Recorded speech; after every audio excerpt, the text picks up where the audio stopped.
Hello, I'm Miss Jones, and we're going to get started on our shorts project. So the first thing that we're going to need to do is press our fabric because it's been in a package and it's kind of all folded up.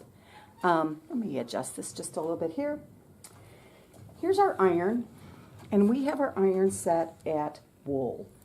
I don't usually put it on cotton because I don't know whether this fabric has polyester in it or not, and I don't want it too hot because that could damage it. Please don't ever change this. This should be set on wool, and if it needs to be changed, please ask me and I will take care of that. This iron is very hot, and so we don't ever want to touch the sole plate of it, and it's a fire hazard if we leave it lying down flat like this and let go. If you ever have the iron flat, you need to make sure that your hand is on it, and then lift it up, put it on its heel, make sure that you're in the center of the ironing board when you put it down. Don't put it too far to the edge or too far to the back end of it. It'll end up getting knocked off. So let's get started with this. So we use a kit for our shorts, and even if you went to the store and bought your fabric, there would be some heavy creases in it. Lots of people pre-wash their fabric, which helps get some of those big creases out, but we don't do that at school. So we're just going to press this. So first thing I need to do is unfold it, and I'm making shorts, so I don't have a huge piece. If you happen to be making pajama pants, then your fabric might be bigger.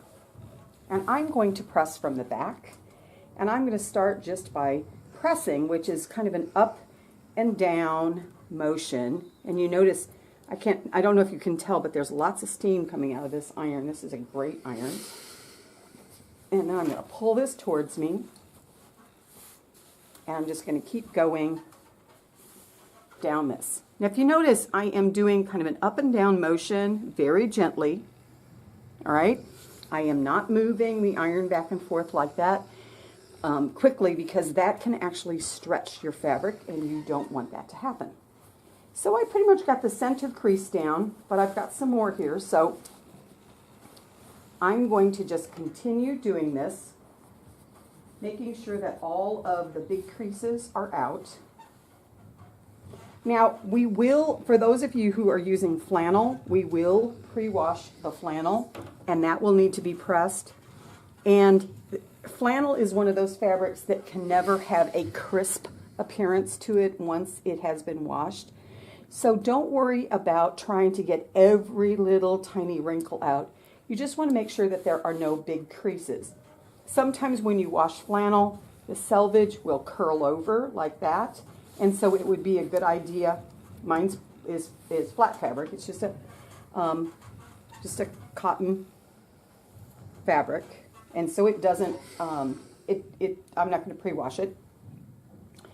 But if it folded over like this on the edge, on my selvage, if it came out of the wash like that and it was a crease, I would want to make sure that I took my iron and pressed that nice and flat, because that's going to make a difference whenever we are getting ready to pin.